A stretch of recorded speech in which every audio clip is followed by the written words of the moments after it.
This is a truly bizarre story, but it's pretty freaking awesome. I just found an electric sedan, full size, bigger than a Tesla Model 3. It's nearly about 4.8 meters long. Brand new. There's lots of them. We can all buy one if we want to. And guess what the price is? You're not going to believe it. It's absolutely insane.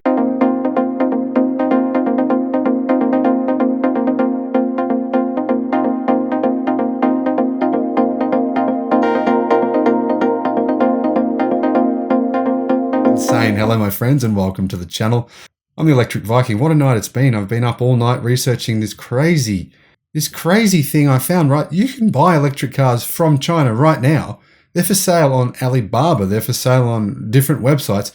These companies in China, right? They'll sell you the car. They'll do all the paperwork for you. They'll do everything for you. They'll even drive it to the docks for you. And they'll even organize the shipping for you, right? And then you can ship it to your country.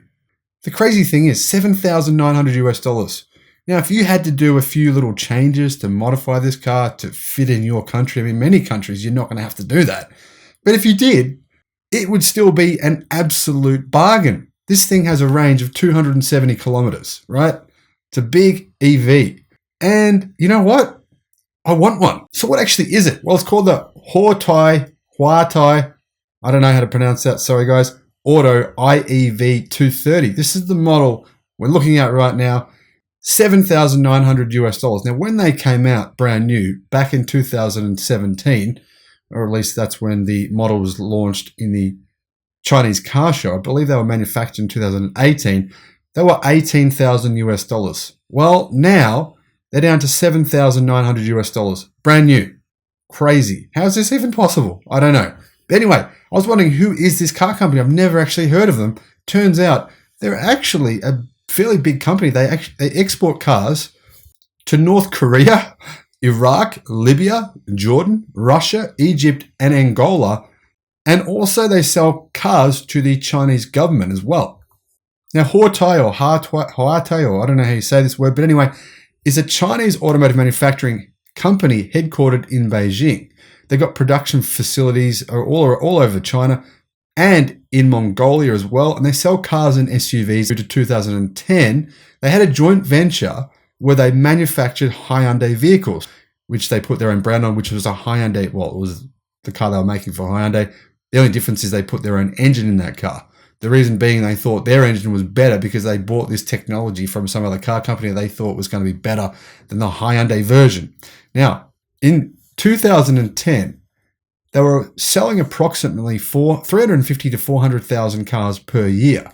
Now, Hawtai was actually founded back in 2000 by a Chinese entrepreneur called Zhang Yuyan and initially produced an SUV, which was their cooperation with Hyundai. So basically, it was a car company that was manufacturing Hyundai vehicles in China because at the time, you weren't allowed as a foreign automaker to manufacture your own cars in China. You are now, but you weren't allowed to at the time. Now, interestingly, when Saab, you probably all know who Saab is, I'm sure you must, went bankrupt, it was actually bought out by a company called Spiker Cars. Well, then Hawtai, they approached Spiker to buy Saab.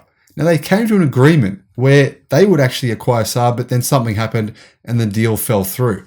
Now, even more crazy than this, right, is about the time that Chrysler basically filed for reorganization, kind of a form of, it's like a consolidated petition for bankruptcy, which they filed on the 30th of April 2009 in the Federal Bankruptcy Court in New York. I think it's actually called Chapter 11 Reorganization. Well, at that time, Hawtai tried to buy Chrysler. So, I mean, it could have been theoretically possible that Chrysler could have become a Chinese car company. Now, currently, Hawtai sells both EVs and internal combustion engine vehicles, and its diesel engines have technology in them from VM Motori. So this model here that you can get for $7,900 US, and that includes them driving it to the port for you. Shipping's a little bit extra, but they do all the paperwork, everything you need, customs fees, all these kinds of other features that you've got to do. They do all this for you.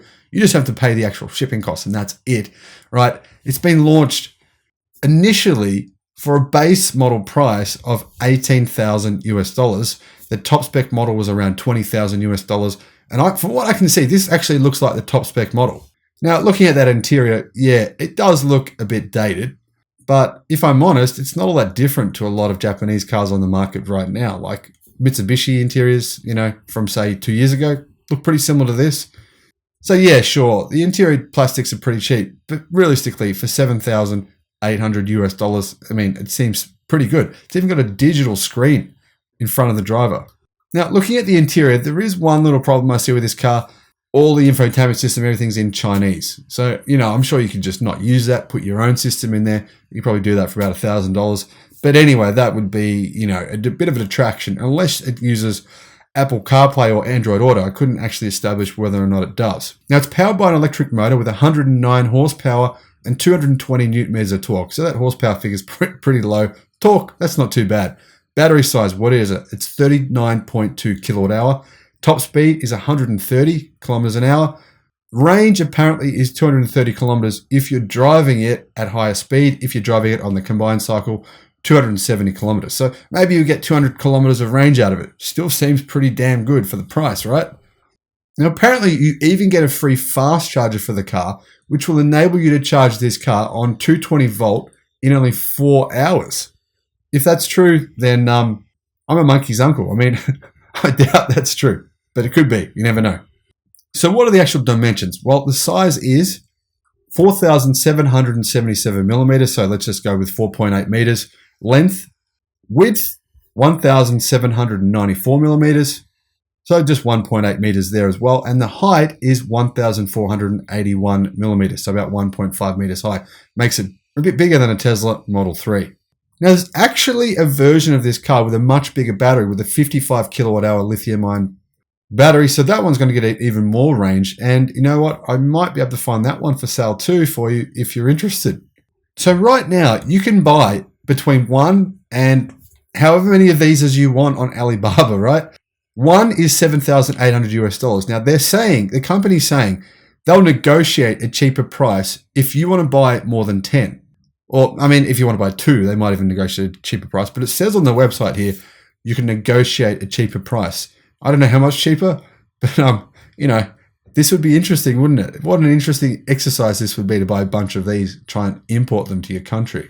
Now, this all probably sounds a bit dodgy, but the reality is the company that sells these EVs, they also sell Volkswagen ID4s. In fact, they sell about 20 different brands of EV, including the Wuling Hongwan Mini EV, the Chery Ant Mini EV, a Buick electric sedan EV. Yep, you heard that right. There's a Buick electric car in China and you can buy it for $17,900. Seriously. In addition, they sell Audi electric cars, Honda electric cars, even BMW electric cars. These guys are absolutely legit. I looked them up. And the funny thing is, if you look at the prices for them, wow, blown away. If I could import one of these to my country, well, I can't because Chinese cars are left-hand drive. If you're in the US, though, if you're in Europe, there's probably a lot of countries all around the world that have pretty lax regulations on imports. It probably wouldn't be that hard to get one of these to your country. Seriously, you can get an EV now if you really want to and you're willing to put in the work, although there's not a lot of work that has to be done. They say they're going to do all the work for you. All you got to do is pay the money. I guess, though, when you get to your country, you would have to do something to get it registered. Now, just while I've been talking to you, I also saw they actually sell the BYD EA1. In fact, they've got one on there right now for $18,000 US. Boy, I'd love me one of those. Thanks for watching. Bye-bye.